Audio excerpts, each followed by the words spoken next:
कहते हैं ना कि खुदा को भी लोग तभी खुदा मानते हैं क्योंकि वो दिखता नहीं है। जिसको देख लिया, जिसको पा लिया, जिसको छू लिया, वो खुदा क्या, जिंदगी को समझ लिया।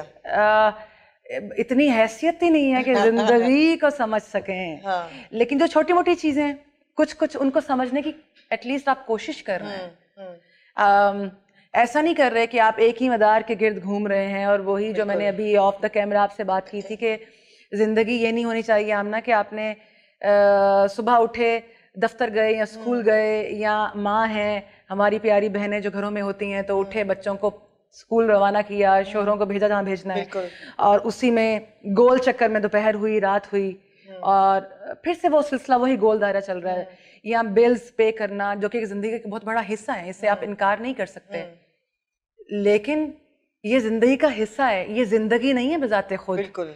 जिंदगी तो और बड़ी चीजों का नाम होगा ना, खूबसूरत। तो राबिया भट्ट की जिंदगी कैसी है? राबिया की जिंदगी कैसी है? अव्वल तो राबिया से जो मंसूब लोग हैं उनका ख्याल करना, उनको हर खुशी मुमकिना खुशी देने की कोशिश करना, और जो राबिया की ब्लड लाइन में से नहीं भी हैं उनका ख्याल करना ज्यादा। जो मुझे देखें, मेरा रब तब मुझसे खुश होगा जब मैं उसके लिए कुछ करूंगी जो मुझे बदले में कुछ दे नहीं सकता। अगर आपको मैंने बदले में, जब आप मुझे कुछ दे सकती हैं और तब मैंने अच्छा किया, ये तो फिर तिजारत है ना। ये तो बिल्कुल, ये तो फिर वही है पेशा जिसे हम हैं। पेशा है, हम सब है, पेशा है, पेशा ही है। तो वो नहीं होना चाहिए। वो करें, मतलब जिसको जो सूट करता है वो करे, लेकिन मेरी कुछ और सोच है। तो आप जहां से कुछ नहीं मिल रहा उनको दें, और जहां से मिलने की उम्मीद आपको नहीं है, रब फिर आपको वहां से नवाजेगा। बिल्कुल बिल्कुल। और तिजारत सबसे अच्छी वो है जो रब के साथ है। लोगों के साथ तिजारत में सिर्फ डूबते हैं आप, करनी भी नहीं चाहिए। राबिया, आप सोचती बहुत हैं, और मैं ये लाइटली नहीं कह रही। मुझे आपसे पिछले एक घंटे में भी बात करके और काफ़ी पुरानी बातें भी याद आई। आप सोचती बहुत हैं, आप और बहुत गहराई में जाती हैं बात की और सोच की। आपकी जो ज़िंदगी के लैंडमार्क्स हैं, ख़ास तौर पे मॉडलिंग से एक्टिंग की तरफ आना, इसके पीछे सोच क्या थी? मैं सोचती बहुत हूँ, जो कि हूँ, तो फिर इसका मतलब ये कि मैं इन चीज़ों के बारे में नहीं सोचती। अगर मैं इनके बारे में सोचती तो फिर मैं आज इन चीज़ों के बारे में बात नहीं कर रही होती। फिर मैं सिर्फ वही सोचती रह जाती कि इस मकाम से उस पर कैसे पहुंचना है। अब पहुंचना है तो फिर काटना किस किस को है, क्योंकि मैंने तो पहुंचना है और वो ज़रूरी है। अटक के ही रह जाती। और देखें, अगेन आमना कहते हैं अपने आप को अच्छा साबित करने के लिए दूसरे को बुरा साबित करने की जरूरत नहीं है। तो मैं किसी को भी बुरा भी नहीं कहना चाहती। कुछ मजबूरियां होती हैं, कुछ खास मकामात पर पहुंचने के लिए कुछ चीज़ें आपको करनी पड़ती हैं, उस सबक को वहीं छोड़ देते हैं। लेकिन मैंने कोई ऐसा सच प्लान नहीं किया था। हाँ, बचपन से मुझे मॉडलिंग करने का शौक था। ऐसा नहीं है कि मैं कहूँ कि अचानक मैंने आंख खोली तो मैं एक फोटोग्राफर के कैमरे के सामने थी, ऐसा नहीं था। मुझे शौक था बिल्कुल, और वो उस छोटी उम्र में था। और उसके बाद वो शौक कब उसी से मैं कमाने लग गई, और उसी से मैं अपने घर वालों को पालने लग गई, मैं खुद को पालने लग गई। मैं आपको थोड़ा सा रियाज रोकूंगी। इन लोगों को ये बात समझ नहीं आती।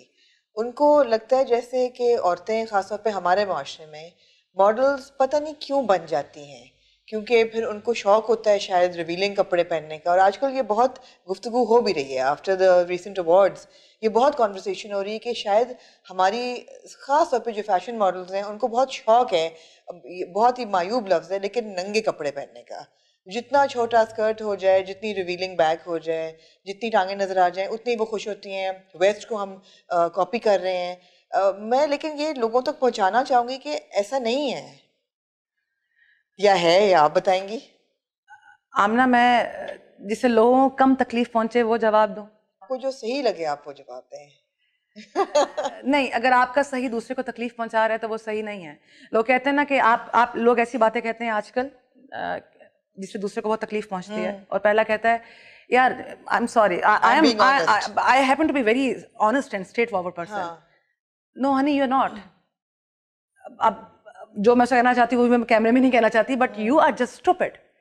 आप एक बहुत गिरे हुए इंसान हैं, आप ये मान लें। क्योंकि आप अगर किसी की इज्जत नहीं रख पा रहे तो आप क्या बात कर रहे हैं? आप क्या हैं भाई? आपकी औकात क्या है? आपकी हैसियत क्या है? मैं आज यहाँ बैठ के ये बात कर रही हूँ कि मैं कहूँ अगर आपको कि नंगे कपड़े नहीं पहनने चाहिए और जो पहन रहा है वो गलत कर रहा है, मैं किस मुंह से कहूँ मैंने पहने? मेरा, हाँ, लेकिन तब मुझे समझ नहीं थी, तब मेरा शायद वो वक्त नहीं था सीखने का। फिर जब मैंने सीखा तो अब मैं ये बात अब मैं क्या करती हूँ, मैं कहती नहीं हूँ लेकिन मैं करके दिखाती हूँ, मैं पहनती नहीं हूँ। इस तरह से जो पहन रहा है उसने शायद अभी ये चीज नहीं सीखी, लेकिन उसका वक्त भी आएगा। बिल्कुल। रब ने आपको तब तक माफ करने की अपनी जुबान दी है कि मैं माफ करूंगा जब तक तुम कब्र में नहीं पहुंच जाते। यार हम तो कब्र में पहुंचा देते हैं, ऐसी बातें कहते हैं उन लोगों को। कितनी आपने अच्छी बात की है।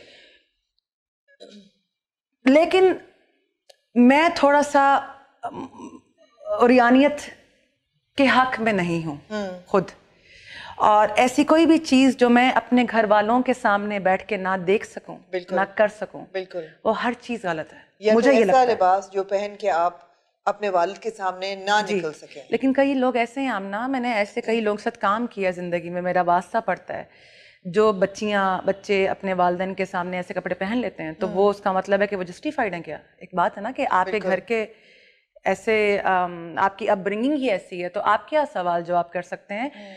और मॉडलिंग की तो बात छोड़ ही दें, मैं तो आम तौर पर अब आम गलियों कुचों में दिखती हूँ लोगों को ऐसी चीजें पहने हुए, औरतों को, लड़कियों को, जो कि मुझे इतना ठीक नहीं लगता। लेकिन मेरा ख्याल है कि ऐसी और बहुत सारी चीजें हैं आमना जो कि जिन पर हमें बात करने की जरूरत है। ये बेहयाई बहुत बड़ा आंसर है जी, माना जी, ये बहुत गलत है। हाँ। लेकिन इसके अलावा और भी तो 101 चीजें हैं। उनकी बात करते हैं, पहले उनकी भी करनी चाहिए। देखें, ये नहीं करते कि पहले इसको देखते हैं बाद में इसको देखेंगे, नहीं, लेकिन सबको साथ साथ देखें। बिल्कुल, ये नहीं कि बुर्का पहन लिया और अंदर से आप सब गलत काम कर रहे हैं और आप झूठे हैं। बिल्कुल। और आप अपने लफ्जों से चीर फाड़ कर रहे हैं लोगों की, और वो बंदा बेहतर है बनिस्बत उसके। आप करप्ट हैं। हाँ। आप बेईमान हैं। बिल्कुल। और इस तरह की माशाल्लाह आप में हर खूबी है। लोग वो नहीं करते, जैसे लोगों को लगता है कि शादी में सिर्फ बेवफाई आई तो तलाक दे दो या तलाक ले लो। मुझे लगता है इसके अलावा भी तो बहुत सारी चीजें होती होंगी। इससे पहले कि मेरा मर्द बाहर कहीं जाए, अफसोस मुझे लफ्ज बोलना पड़ेगा, बाहर जाए और हम बिस्तरी करके आ जाए, हाँ। उससे बहुत पहले मेरे लिए ये मैटर करता है कि ऐसा कब क्या हुआ कि उसके थॉट्स में कोई आया। मेरे नजदीक बेवफाई वहीं से शुरू हो गई। बिल्कुल। उसका बदन तो बहुत बात की बात है, मुझे तो तुम अपने दिमाग की बात बताओ ना, वहां पे कोई कैसे दाखिल हो गया? रूह की बात बताओ। जिस्म तो, अगर जिस्म तक की बात है तो ठीक है, जिस्म गया था और वापस लौट कर तो फिर तुम्हारे पास ही आया। वो यही तो बात प्यारी है मेरे हरजाई की, वो जहां भी गया लौट कर मेरे पास ही वापस आया। ऐसा कोई शेर है, आई थिंक कुछ ऊपर नीचे हो गया, लेकिन मतलब आई गेस सबको समझ आ जाएगा। तो बस ना, ये वही है, मुझे जो सूट करता है मैं उसके बारे में बात करूंगा, जो मेरे मजहब को सूट करता है बस मैं उसी के बारे में बात करूंगा। ये हमने ये कर लिया कि अपना अपना मजहब बना लिया, सबने अपनी अपनी 4 दीवारी की मस्जिद बना लिया है, और उसके अलावा जिसकी मस्जिद है या मंदिर है वो हम तोड़ देंगे।